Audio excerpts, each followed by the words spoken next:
Well, good morning, good afternoon, good evening, wherever you happen to be joining us from in this wide, wonderful world. My name is Scott, and with me, as always, is Trina Paulus, author of Hope for the Flowers. And we come on every week because we can, because we want to, and because I think Trina has much to contribute to this world. And what better way to do that than to go out live over her Facebook community, Hope for the Revolution, Hope for the Flowers Revolution, and YouTube channel. And we're certainly hoping that for those of you who are watching live now, if you feel so compelled, to go ahead and comment. And if we're able to see the comment, we'll be able to put that up and have you be part of this conversation as well. And what a conversation we have planned for today, because Thanksgiving is coming up very soon.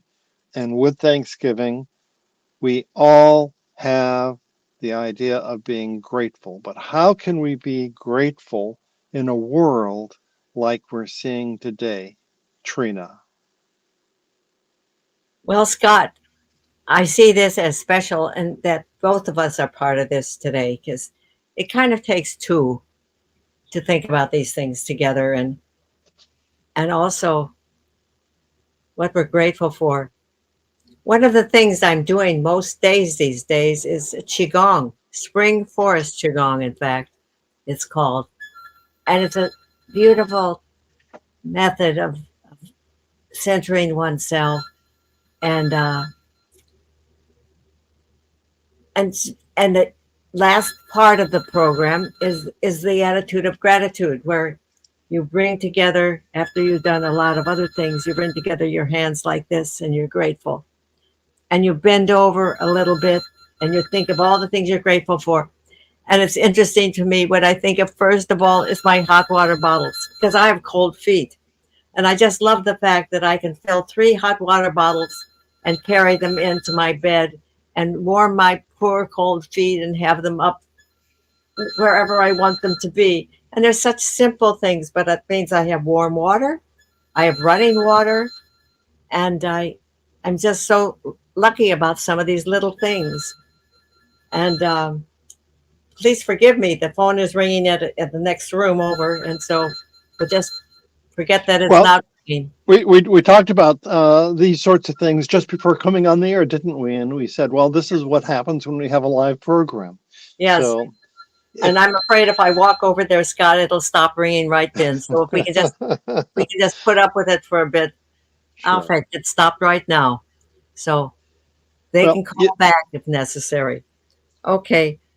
So I'm so grateful for some of those things, but Scott, it's almost like I have a button in me these days. One moment I'm thinking about the people in Palestine and in especially Gaza, with no place really to go. There's no place to go. You can't go to the hospital. You can't be on the road. You can't know if you're going to be bombed from one moment to the other. And you don't know what to do with your poor children who are starving now because of the siege. No water, no food, no health care. What an awful situation. And on the other hand, the other part of the button is that I'm here in a house with some heat and I have enough to eat. And outside, I look outside my window and there's the trees and a beautiful blue sky. And I'm thinking of the text in a song I wrote when we were thinking of doing uh, a movie with Hanna-Barbera many years ago, Hope for the Flowers, for a pillar song. One man's greed means another man's need. One man's greed means another man's need. And so Trina switches back and forth with thinking about these things and thinking about then the beauty of so much in my life, and that I can still walk at 92, that I can still talk. I can't write legibly anymore. I can't draw like I once did. I can't do a lot of things. But basically, I'm functioning pretty well, working with my handicaps. And I'm so grateful for so much of life and so many friends I have, including you, Scott. So thank you so much for the technology that makes this possible. I wouldn't be doing this on my own, I assure you, folks. Nor would I. And I didn't realize about or appreciate gratitude, and I now firmly believe that gratitude is a most underrated human virtue. I didn't really appreciate gratitude until after the death of my wife many years ago, 12 or 13 years ago. And I took stock of what was left. And it occurred to me that even despite all of these issues, there were just so many things that I could be grateful for, both initially with my life with her, but then in the aftermath, all of the wonderful things that she left behind and all of the great opportunities that were out there, to the point where it it really showed me that before I could go out in the world and be effective uh, elsewhere, I needed to work on myself and who did I want to be and how did I want to approach the world. And maybe that's how that irreconcilable difference, the buttons that you were talking about, can occur. On the one hand, we see all of these issues and all of these problems in the world, but what can we do about them if we're not taking care of ourselves first? And one of the ways to take care of ourselves is to recognize the blessings that we have in our own life and to be grateful for them. And once we've done that, then what can we do? And I'm going to toss the ball back into your courts, Trina. Well, I think we start where we are, just like you said, with our own lives and accepting where we're at. I think that the prayer that was made famous in AA, Alcoholics Anonymous, is, Dear God, uh, let us change the things we can and recognize the things we can't. And change the things we can, accept the things we can't, and learn the difference, to recognize the difference between them. Something like that. It's not exactly correct, but it's pretty true. And on my wall and going upstairs, I have this scroll I've had up for many years from Mother Teresa that says, do small acts with great love. So that's what we do for those around us in our own lives. But then we have to be aware that we are in a social context, both of our town and our neighbors and our country and the world today, and join communities all over the place. We get all these different communities around us. That'll be the solution that we have. If things get worse and worse and worse, it'll be these small communities, these radiating out communities, which we can count on, the friendships we've made, the people we've learned to love and accept in our lives, and the people who have accepted us. That's what we will have when the going gets rough, and can get even rougher with the earth in the shape that it's in, and the greed that it's in the shape that it's in, and the war that's going on right now. And that people use the word trillions of dollars. I can't even conceive of trillions of dollars. I can't even conceive of $1 billion. I can hardly imagine $1 million. 1,000 is about as much as I can even figure out. And I hardly ever see that much together. And look at those monies that we seem to have for war all the time. Well, our bridges are collapsing. And I just heard that the Los Angeles freeway went on fire and melted the cement and melted the guardrails and everything. Imagine that. Imagine. Our own infrastructure, and we have infinite money for wars, other places. What is that about?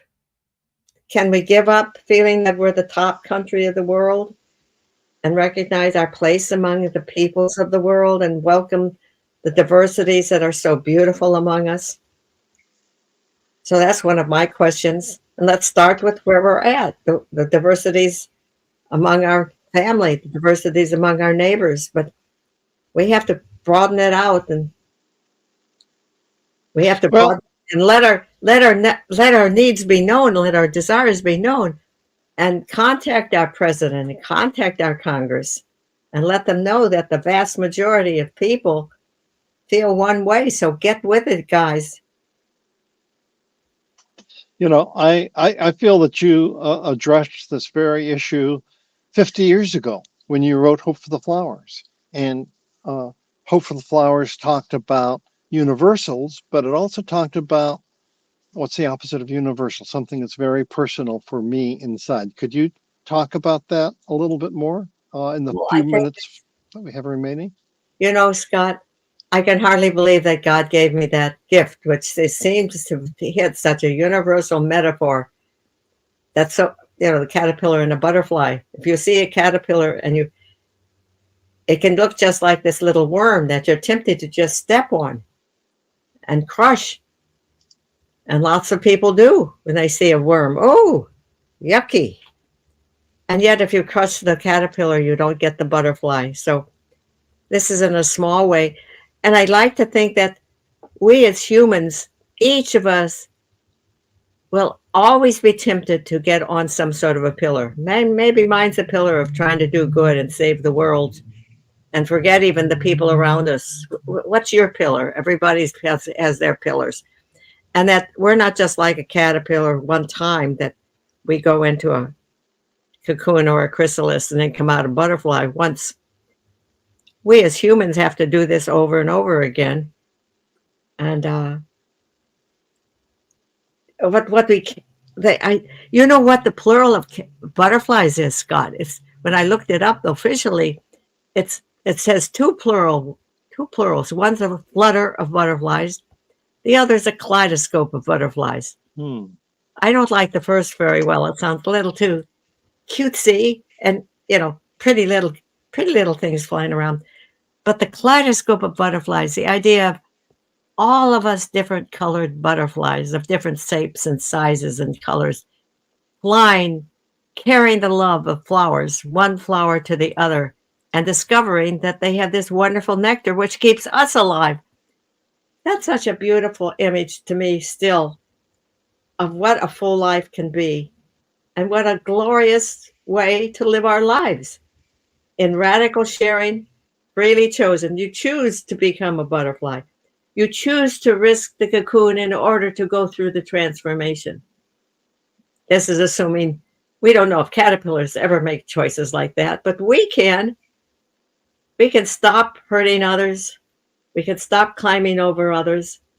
We can go into our depths. And this is a season that we're going into darkness in the northern hemisphere right now, where I live, going into the darkness, realizing we need light. And in my Catholic tradition, the whole season of Advent and waiting for the beginning of light to happen, which is why Christmas was chosen. We have no idea when Jesus was born, but we chose that as the beginning of the new light, the turning around from the cycle of darkness in the northern hemisphere to the growing light again.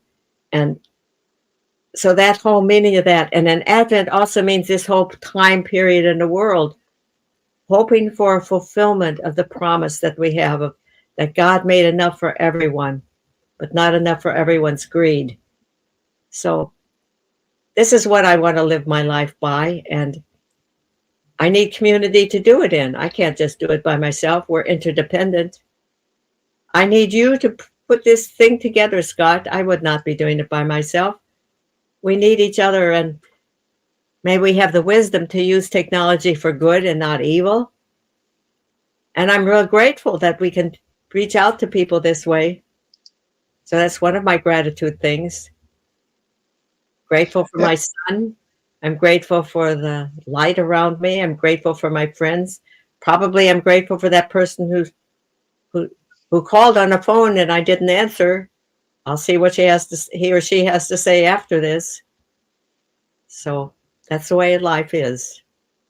And what a better world you're in because you've chosen to not be on the pillar, but rather, in this case, to be grateful for things simple and also things for things complex. The gratitude itself opens up vistas that would be shut down were it not for your being open to them. And I just think during this season of Thanksgiving, which will be coming up shortly, what a great message that you're giving. Thank you. I'm Well, grateful for that. you too, Scott. You give that message by your support. He's one of my communities. How did I get that community? He's off there in Oregon, in Seattle, and I'm here in New Jersey. But technology has made us a real friendship together, which is beautiful. And if anyone would like to learn more, visit hopefortheflowers.com. There's a way to communicate with Trina directly there.